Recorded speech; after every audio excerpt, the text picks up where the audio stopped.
大自然是最好的形态。打开后，我是你们的西堂主。我现在呢在屏东的乡下，大家可以看见我在一个车库里边。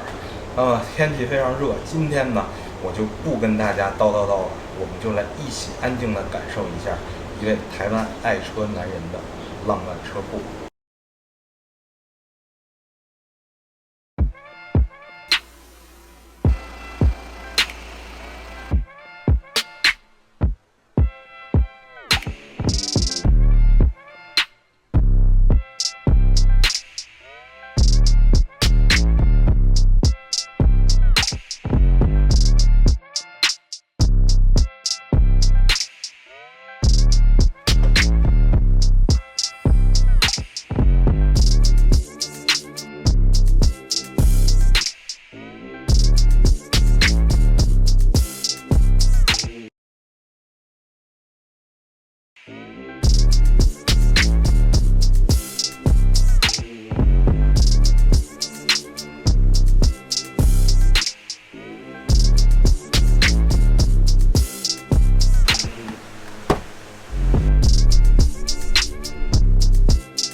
好了，那我们今天的车库开箱呢，就先到这儿。首先呢，感谢 Eric 跟我们分享他这个浪漫的车库，其次呢，就是在今天所有的车型里，哪一辆是您最喜欢的？欢迎留言告诉我。